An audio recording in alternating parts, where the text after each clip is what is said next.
তোমার ঘরে মা বোন নেই, তুমি কি করে পারলে এরকম একটা কাজ করতে? ছেলে এত নোংরা কিভাবে হইতে পারে? আমি ভালোবাসি।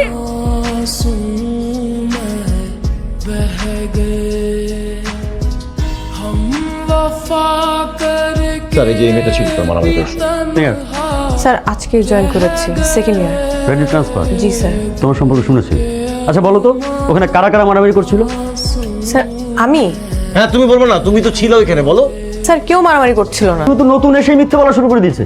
স্যার আমি বলি, ওইখানে কেউই মারামারি করছিল না, একজন মারছিল আর সবাই মার খাচ্ছিল। কে মারছিল বলো, কে মারছিল?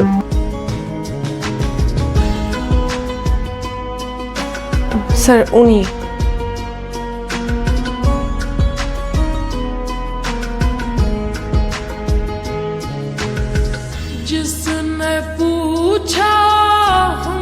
আরমানরা দেখছিস না, ওর তো এতদিন ধরতে পারি না। তাহলে কেমনে ধরলে? মেয়েটা ওর নামে কমপ্লেন করছে না, এর মানে কি এখন ওই মেয়েটার ক্ষতি যাই করবে ওই ছেলেটা করবে, পুরা ইউনিভার্সিটি এটাই। তাইলে এখন এই মেয়ের এখন থাকা খাওয়া ঘুম সব একদম হারাম করে দেবে। যত দোষ হবে কার হবে জানো? ওই যে আরমানের। কি হয়েছে? মাথা গরম? না, মাথাটা খুব ঠান্ডা। আচ্ছা কি হয়েছে আমাকে বলবি তো? কিছু না।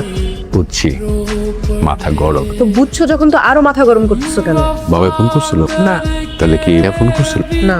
মানে সমস্যাটা কোথায়? বেয়াদব ছেলে, নাম আর। একটা ছেলে এভাবে মারামারি করে, আমি প্রিন্সিপালের কাছে বিচার দিয়ে দিই। ঠিক করছি না? আসলে হয়েছে কি, আমাদের কপালটাই খারাপ। আমরা মারামারি থেকে যতই দূরে থাকতে চাই না কেন, আমারই আমাদের ঘাড়ে এসে চাইবে বসে। দেখতেছো যখন মাথাটা গরম, তো খাওয়া দাও না।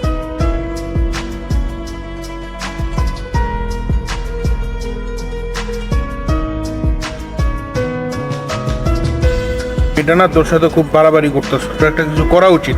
তোরে মাইরা আমি ভর্তা বানায় ফেলাম। তোরে উস্কানি দেশ কি জন্য? মামা, মেয়েটা আসলেই তোর সাথে বাড়াবাড়ি করতেছে, তোর আসলেই কিছু একটা করা উচিত। কি করা উচিত? আমি কেমনে বলবো? বলবি তো তুই। স্যারের সামনে তোকে ফাঁসাই দিল। ভাষাই নাই রে, যেটা দেখছো ওটাই বলছে, বুঝছিস? যে অন্য কেউ হলে এটাই বলতো। শোন একটা কথা বলি, শত্রু তো চাইলে হওয়াই যায়, কিন্তু আমি হতে চাচ্ছি না। এই পৃথিবীতে তুই যাকে শত্রু মনে করবি, যার সাথে বেশি লাগবি, প্রকৃতি ঘুরে ফিরে ওকে তো ফ্রেন্ড বানায় দিবে। এই মেয়ে আমার টাইপের না, বুঝছিস? আমি ওর সাথে শত্রুতাও চাই না, বন্ধুত্বও চাই না, বুঝে গেছে? ইস, শীতটা লাগছে। ওয়েট, আমার কাছে মেডিসিন আছে। চলবে? আরে জ্বলবে না, জ্বললে কিভাবে হবে? না জ্বললে তো ঠিক হবে না। ইনফেকশন হয়ে। হাই জয়ী, তোমার হাতে কি হয়েছে? কিছু না। আরে কিছু না মানে কি? তুমি তো ব্যথা পাইছো, কি হয়েছে হাতে? কিছু না, ঠিক হয়ে যাবে। আমি দেখতেছি ব্যথা পাইছো, তুমি চলো ডিসপেন্সারিতে চলো, আমি একটু ড্রেসিং করে দিচ্ছি, চলো আমার সাথে। না না, লাগবে না। আচ্ছা ফাইন, বাট বলো আমাকে কিভাবে কি হয়েছে, সেটা তো জানতে পারি আর কি। একটা বেয়াদব ছেলে আছে না, ও ধাক্কা দিছে। কোন বেয়াদব ছেলেটা জান? একটাই তো বেয়াদব ছেলে আছে। ওই যে আরমানের কথা বলতেছো, মানে ছেলেটার না মিনিমাম ম্যানার পর্যন্ত বলতে নাই। মানে ছেলেদের সাথে যা করে ঠিক মেয়েদের সাথেও তাই করে, মানে মেয়েদেরকে যে রেসপেক্ট দিবে সেটা পর্যন্ত নাই ছেলেটার মধ্যে। আচ্ছা যাই হোক, ওর কথা বাদ দাও। তুমি স্যারকে তো জানাও নাই মানে, জানাইছো? তাহলে তুমি চলো, আমি স্যারের কাছে নিয়ে যাই। কিছু মনে করবা না, আমার এরকম হুটহাট টাচ পছন্দ না। Sorry sorry, I am very sorry. তুমি চলো আমার সাথে স্যারের রুমে চলো, স্যারকে বিষয়টা জানাই, স্যার একটা এটা সমাধান করে দিবে। চলো আমার সাথে। আমি এখানে অনেক কষ্টে আসছি, আমি পড়াশোনা করতে চাই, আমি কোনো ঝামেলা টামেলা চাই না। ফাইন, বাট স্টিল তোমার যদি মনে হয় যে আমাকে দরকার, you can knock me. Alright? Thank you.